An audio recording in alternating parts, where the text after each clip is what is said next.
The POCO F series came out earlier this year, including the F7 Pro and the lineup's first ever Ultra model. However, one variant was missing, the base model POCO F7. Apparently, Xiaomi had a separate launch for it, and now we have it in the flesh for today's video. We're comparing the vanilla POCO F7 against its Pro sibling, coming in for a significantly lower price. That's a 4 peso difference, mind you. Does the POCO F7 offer better value for money? Or is it just better to go for the Pro model altogether? We're going to answer that shortly in this comparison review. I'm your host CJ, and let's get right into it.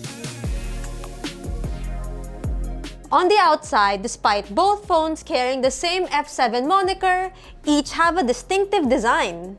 Look at that. This is the POCO F7 base model and this is the Pro variant.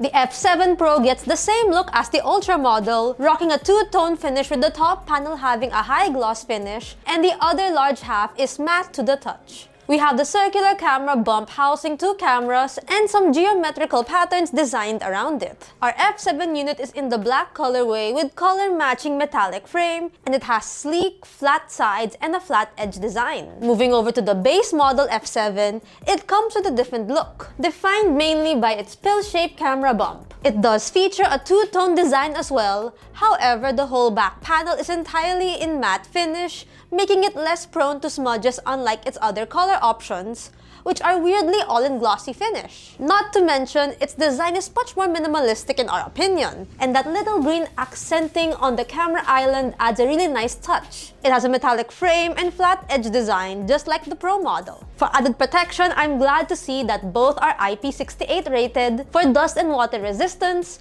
just in time for the rainy season here in the Philippines. This is definitely a big improvement for both models, especially the F7. You see, this level of ingress protection is typically reserved for more expensive units, so to have this high-end feature on a more affordable, quote-unquote, flagship killer, we'll take it any day, even if it's a rainy season.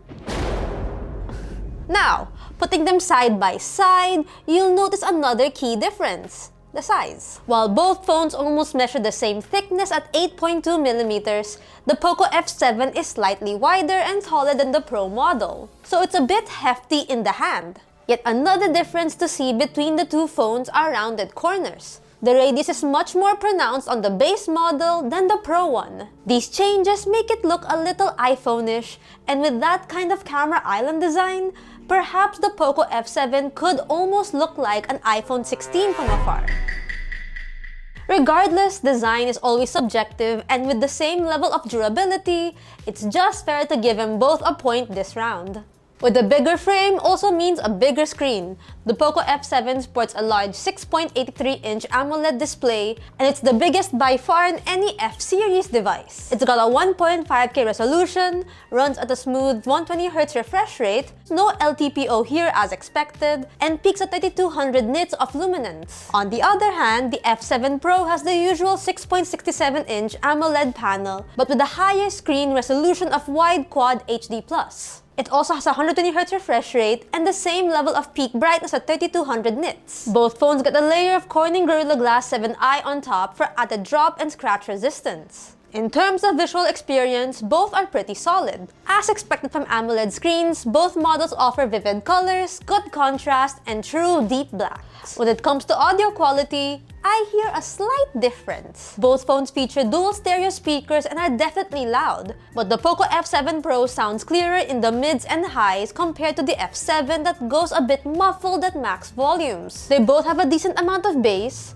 but as you'd expect, they're not as good as with flagship devices. But all in all, both phones will deliver just fine for your daily entertainment needs. For biometric security, both phones feature facial recognition and under-display fingerprint sensor. The unlocking experience was quick and snappy for both models. In the display department, I feel like both phones have their own strengths. The POCO F7 Pro, despite the smaller screen, provides clearer audio, while the F7 attracts with its larger screen and the respectable sound stage. That said, this round leads to another tie. Now, let's move over to one of the most crucial parts in this comparison: performance. Powering the POCO F7 is the Snapdragon 8S Gen 4, making it the very first smartphone rocking this new chip that's available globally. It's officially known as a flagship-level chipset. However, the Snapdragon 8S Gen 4 is said to be a step behind the 8 Elite, yet 2 steps ahead of the 8 Gen 2, which powered last year's POCO F6 Pro. And as you would have guessed already, this year's POCO F7 Pro is equipped with the Snapdragon 8 Gen 3. For config, both units that we have come with 16GB of RAM and 512GB of internal storage. This is where things get a little more interesting. Taking a look at our benchmark results, the POCO F7 edges out the F7 Pro, delivering higher scores across the board, albeit with minor differences. It was able to surpass the 2 million mark in Antutu, which POCO actually advertised. However, we must admit, all the tests were done with Ultimate Mode enabled for both phones. The F7 Pro's score is not too far though, achieving over 1.9 million points. Looking at the 3D Mark scores, the F7 got the higher score again, with a slight bump in the average frame rate, suggesting that it's slightly better at handling more graphical tasks. See the rest of our benchmark results right here.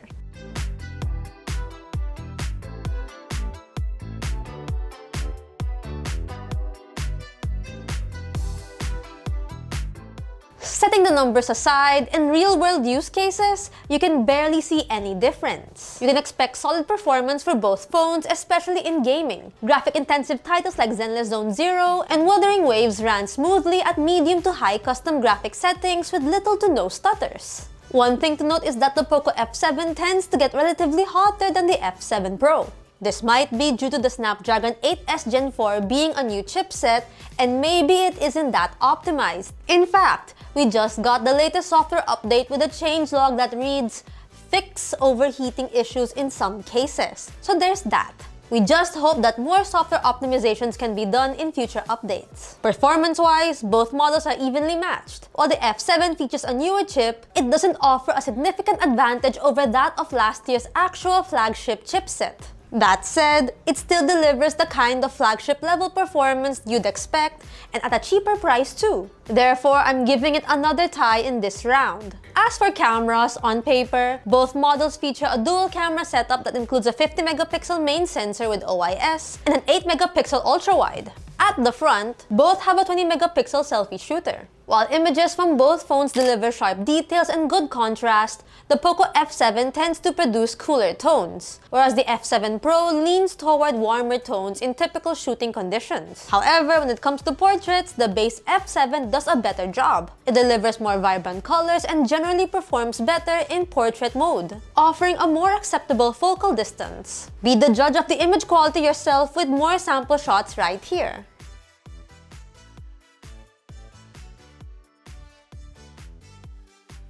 In terms of video capture, both phones can shoot up to 4K at 60 frames per second. They perform quite well in this regard, offering stabilized shots and fast autofocus, although you can also notice differences in color reproduction here. Battery-wise, the base F7 has a slight edge. For one, it packs a larger 6,500 mAh unit paired with 90 watts of wired charging. With that big of a battery capacity, POCO also threw in a 22.5 reverse wired charging. Meanwhile, the F7 Pro still has a solid 6,000 mAh battery, although with 90 watt of fast charging support, which is a downgrade from last year's F6 Pro with up to 120 watts of charging. When it comes to battery life, the extra capacity in the F7 doesn't offer much of an advantage, at least in our benchmark tests. In the PC Mark battery life test, the F7 lasted 16 hours and 20 minutes, which isn't that far from the F7 Pro's 15 hours and 59 minutes of runtime. Neither model supports bypass charging,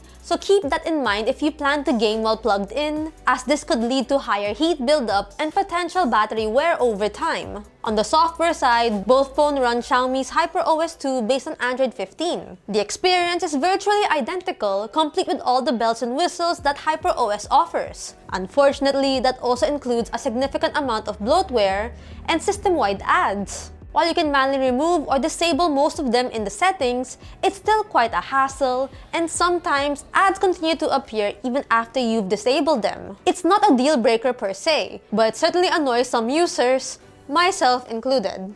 One key difference I noticed is that the F7 Pro features an advanced blurring effect on the notification and control panels, where UI elements overflow. This change hasn't made its way to the regular F7 just yet. As for the update policy, I'm happy to report that both phones are promised to get up to 4 years of major OS updates and up to 6 years of security patches. Connectivity-wise, you get all the essentials here: 5G, Wi-Fi 7, NFC, and an IR blaster. Finally, let's talk about the price and our verdict. The POCO F7 starts at 23,999 pesos, and for that price, Xiaomi did a few things better. It's got a better processing power, a more visually appealing design, and a larger battery pack. Essentially, you're getting most of what the Pro variant brings, for significantly less. Meanwhile, the POCO F7 Pro, starting at 27,999 pesos, still justifies its higher price with a more refined overall experience. It has a sharper display, clearer audio, an ultrasonic fingerprint sensor, and has better thermal management. But at the end of the day, it's the price that matters. So if we're talking about raw performance and value for money, then the vanilla POCO F7 delivers excellent hardware for its price. It's indeed an easier recommendation over the Pro variant without the need to stretch your budget. What about you? Would you rather pick the base model or the Pro? Share your thoughts in the comment section below. If you find this video helpful or informative, give us a thumbs up, subscribe to our channel, hit that bell icon to get notified of our future uploads. Follow us on our socials, that's Facebook, Instagram, X, and TikTok, and visit youtube.com for the latest tech news and reviews. Once again, this has been CJ, and I'll catch you guys in the next video. Bye! See you later!